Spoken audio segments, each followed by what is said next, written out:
Hello everyone, I am Dr. Aparna Kulbe. I am a senior physician and today I will discuss with you all the treatment aspects in COVID. First of all, I will try to tell you what are the indications of hospitalization. वो कौन सी चीज़ है जिस पर आप ध्यान दें कि आपको तुरंत हॉस्पिटल में एडमिट हो जाना चाहिए. तो सबसे पहले आता है मोस्ट इम्पॉर्टेंट इज हाइपोक्सिया, मतलब ऑक्सीजन का लेवल आपके ब्लड में कम हो जाना. इसमें भी सबसे इम्पॉर्टेंट है इस डिजीज में happy hypoxia, means the patient does not feel breathless. Patient का ऑक्सीजन सैचुरेशन तो कम हो रहा है ब्लड में, बट फिर भी ब्रेथलेसनेस नहीं हो रही है. इसको बोलते हैं हैप्पी हाइपोक्सिया. अगर आपका ऑक्सीजन सैचुरेशन, जो आप कैसे देखेंगे, मैंने पहले वीडियोस में भी बताया है, पल्स ऑक्सीमीटर से, अगर आपका ऑक्सीजन सैचुरेशन 94 से कम हो रहा है तो अलर्ट हो जाइए, और अगर 92 से कम हो रहा है तो तुरंत हॉस्पिटलाइज हो जाइए. Suppose you are not able to analyse कि क्या है, वाकई कम हो रहा है कि नहीं, तो एक बार 6 मिनट वॉक करके देख लीजिए. अगर आपका ऑक्सीजन सैचुरेशन जो बेसिक लेवल है उससे 5 यूनिट्स नीचे गिर जाता है तो इसका मतलब आपको रेस्पिरेटरी डिस्ट्रेस आना शुरू हो गया है. And the better, the earlier intervention of oxygen therapy, the better is the recovery. तो इसलिए इसको इग्नोर मत करिए और रेगुलरली अपना ऑक्सीजन सैचुरेशन चेक करते रहिए. सो द फर्स्ट इंडिकेशन मैंने आपको बताया hypoxia. Second comes the clinical status. अगर आपको बहुत हाई टेम्परेचर है, 104, 105, या आपका फीवर है कि 6-7 दिन से बहुत हाई चल रहा है, तो बेटर है कि आप हॉस्पिटलाइज हो जाए. आई वुड से अगर वीकनेस भी बहुत ज़्यादा है, बहुत पेशेंट्स कहते हैं कि बस बाथरूम जाते हैं तो ही बहुत कमजोरी लग रही है, ऐसी कंडीशन में भी I would suggest that better get yourself hospitalised. So 2 things we have seen till now, the clinical status and hypoxia.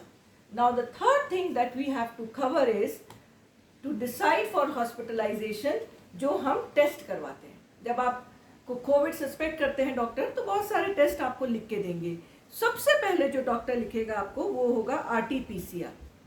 This is the test to identify the Covid infection. इसमें CT वैल्यू अगर आपकी low है, then this does not indicate hospitalisation. Then comes high CRP. CRP level infection के साथ increase होता जाता है. अगर ये CRP 100 से ज़्यादा है, then this suggests cytokine storm. मैं इसी समय CRP के साथ आपसे डिस्कस करना चाहूँगी the importance of IL-6, interleukin 6. जब भी आपको इन्फेक्शन होता है तो आपका इंटरल्यूकिन लेवल इंक्रीज हो जाता है, that is IL-6 level increases.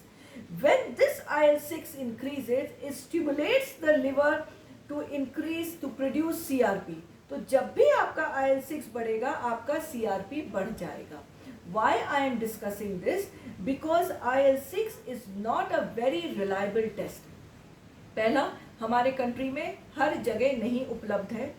Secondly, problem आती है उसके कलेक्शन टाइम पे, एक्सपोजर टू सनलाइट तो नहीं हुआ, सैंपल किस समय कलेक्ट किया गया, कैसे कलेक्ट किया गया, तो बहुत बार रिपोर्ट्स ये गलत होती हैं. तो at times you must have seen कि आपके सारे पैरामीटर्स नॉर्मल है और IL-6 सिर्फ बढ़ा हुआ है. That means that report is wrong.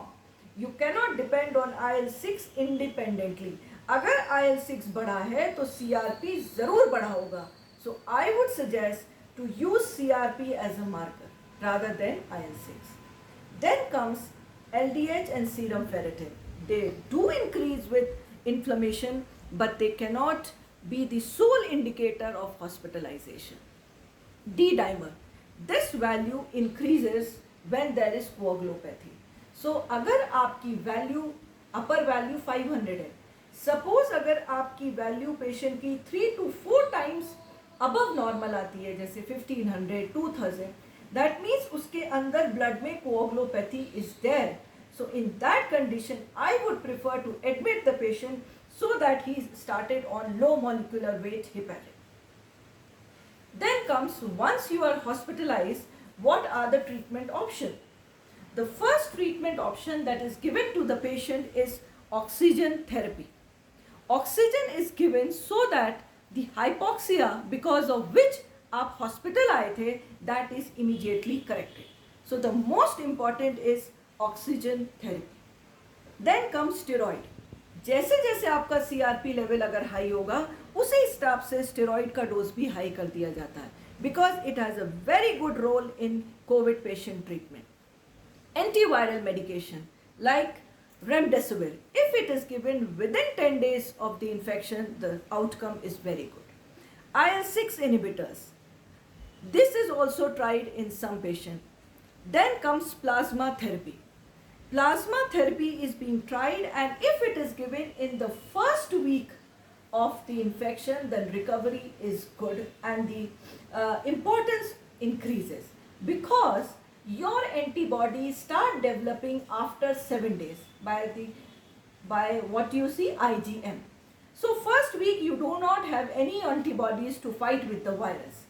अगर आप किसी पेशेंट का जो कि कोविड से रिकवर्ड है उसका एंटीबॉडी आपको दे दिया जाए, which is known as passive immunity, आपकी एंटीबॉडी नहीं है, वो दूसरा जो रिकवर्ड था उसकी एंटीबॉडी आपने ली by the name of by the I wouldn't say name, it is a process known as passive immunity, तो आपको उसकी एंटीबॉडीज मिल जाती हैं to fight with the disease.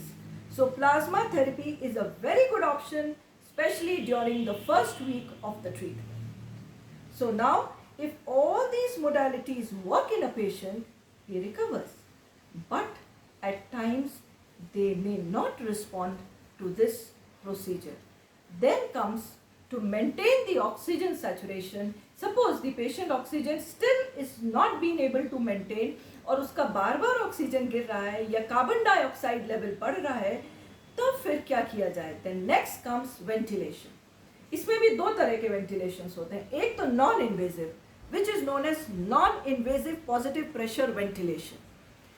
This is tried first. If this also fails, then हम जाते हैं mechanical ventilation पे, और इसका भी लास्ट ऑप्शन है prone ventilation. These modalities are tried. पर इसके बावजूद अगर हम पेशेंट को ऑक्सीजन सैचुरेशन नहीं मेंटेन कर पाते हैं, then the last option that comes is ECMO. This is extra corporeal membrane oxygenation. Means oxygenation work is done by a machine outside the body. That means the lung, जो lung है आपका, वही oxygenation का काम कर रहा था, but because it is disease, now that work is done by the machine. Now this machine is known by the name of ECMO. So we give rest to the lung and heart. इसमें दो तरह के procedure होते हैं. इसमें lung को भी heart rest मिल सकता है, हार्ट को भी. बट कोविड में primarily we try to give by the procedure that only the lung is given the rest because that is diseased. So with ECMO we get time और हम patient को recover करने की कोशिश करते हैं. But that doesn't mean that all the patients can go for ECMO. ऐसा नहीं होता है. अगर पेशेंट बहुत एडवांस्ड स्टेज एज है या बहुत सारी कोमॉर्बिड कंडीशंस हैं that are very severe and serious, या उसको कोई मेलिग्नेंसी है, या ऑलरेडी कोई उसको इरिवर्सिबल लंग या हार्ट डिजीज़ है, तो ये procedure is not successful.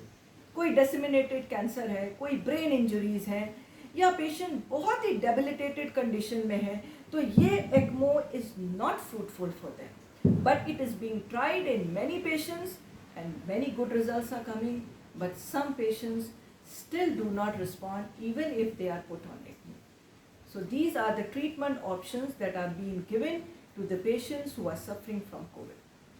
Hope you all liked it and it cleared some of your doubts. Thank you.